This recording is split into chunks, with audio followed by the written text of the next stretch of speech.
I just went ahead. I was just like,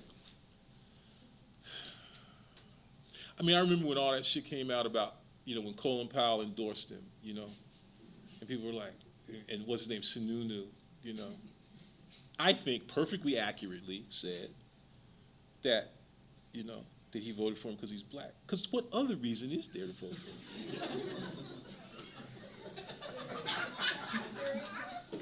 What other possible reason could there be to vote for him? Because he keeps us safe, Because he can't. I mean, bullshit, So I'm not scared to say, you know.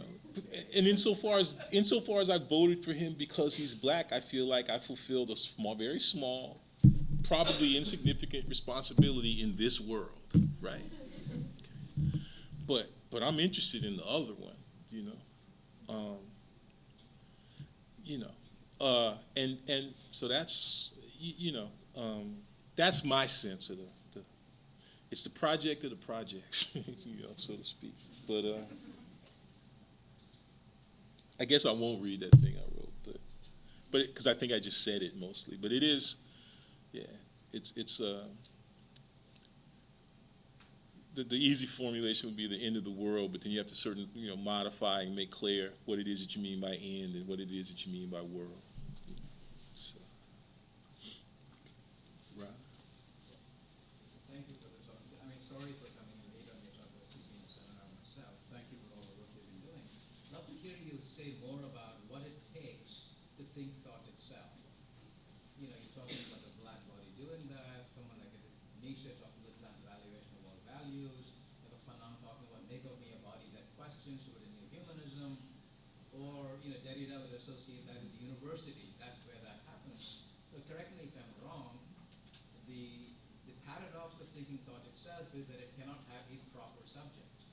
That the question then is there is a certain evacuation happening so that you can think thought itself. You can either say, in thinking about what am I thinking thought itself? And then I can say in thinking about the black body or the lesbian body. There's a question of exemplarity. So on the one hand, when you think thought itself, there's a kind of a radical evisceration. It cannot be about anything. But simultaneously a genderization as well as an implosion. Right? I mean, in some sense, if it had to be about something in particular, it cannot be thinking thought itself. So in that interaction between what I would consider the ontological thinking and historical, can you situate either Fanon or yourself, and what kind of ascesis is involved in wanting to think something like that? Because you cannot be opportunistic or instrumental in doing that. You will not be reaching, that level of generality. But at the same time, there has to be a point of entry, which has to be specific, contingent, as in the black body or whatever. So can you run through that doubleness of what it takes to kind of initiate at the same time this double thinking, which is both transitive and intransitive. It doesn't really care, but has to care in such a way that the care is not about, which is not hamstrung by the programmatics of a particular cause. So I would love to hear you say more about that. Well, I mean, I think that this whole notion of the hold, which I've been trying to think about by way of Frank's work, by way of Mackey's work, and in the relation between the two, precisely as the entry point, literally as this ongoing, repeating door of no return, right? Which one passes through, literally in that sense that Foucault talks about being, early on in the history of madness, about being a prisoner of the passage, being held in this kind of constancy of mobility. That this is the space, this is the entry point, this is the passage through which that thought operates. And this is why it's important, thinking through Kara Keeling's work and also through Lewis Gordon's work, that we understand this relationship between, well, in Kara Keeling's terms, between that the metaphor that Deleuze turns to talk about thought, one metaphor is that it is the witch's flight, right? Elsewhere, he'll talk about it in relation to Foucault as a madman. Thought as a madman, right? That it's important that for Kara to be able to establish and to understand how the very figure of thought is a material figure, right? The black family. You know. But so what I'm trying to do is to operate and to work within that line, or that line of flight, so to speak. Um, and I think about it in relation to Fanon in the sense that, and I said this earlier, you know, in the paper, in what I was reading today, that when Fanon says, "Oh, my body, you know, make of me always a man who, you know, questions," the condition of that, I think, is that this body that he invokes is in question. Again, in ways that Frank's work, by way of Spillers, gets us to the point of being able to ask some questions about, so to speak, right? In that distinction between body and flesh that Spillers works. And do y'all ever wonder, because Spillers works that distinction and Morrison works that distinction, both those things came out in 87. And were they talking? Is this just some grand coincidence? I don't think so. But that distinction that they both make between body and flesh, Morrison by way of Baby Suggs, right? That sermon, that is a distinction which is implicit, I think, in Fanon's formulations about the relationship between the body and the question.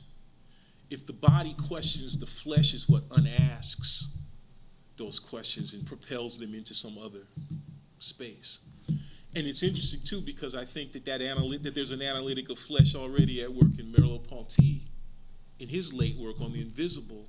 That I think people talk about Merleau-Ponty's, you know, influence on Fanon, and I suspect that stuff in the invisible and that's where you see Fanon's influence on Merleau-Ponty, right? But so a lot of this works through what I would call a kind of working through the possibility of an analytic of flesh, right? So what I'm trying to say is it's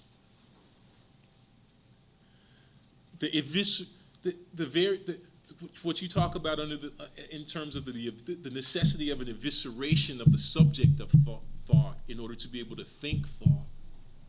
Well, that evisceration of the subject, that flaying of the thinking subject's body, is you know, that's already where Fanon is working. That's where Spillers was working in '87 in Mama's Baby.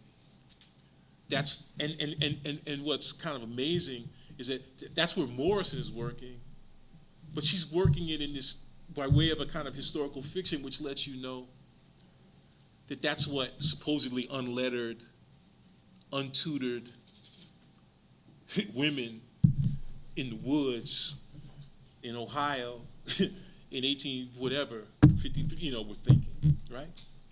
Okay, so that this is a long preoccupation, right? That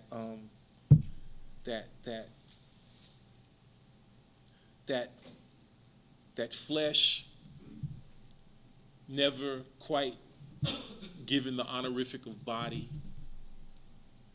that things never quite given the honorific of object, let alone subject. This is what they think about. Okay. So we can, I think, formulate some theoretical formulations about it, but we also there's a history of this thought, right? Okay. Which is to say that there's a specifically what we might call Afro-American or a black history of this thought. There's an Afro-diasporic history of this thought, but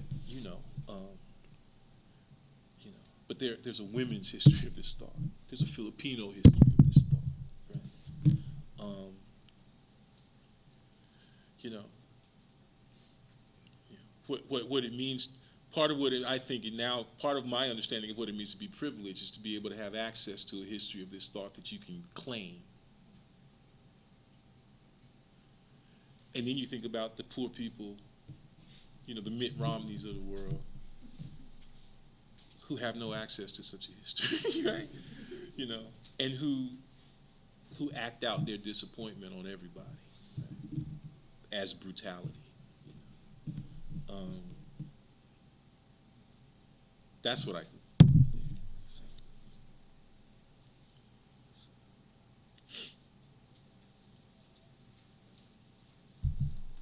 It's been good.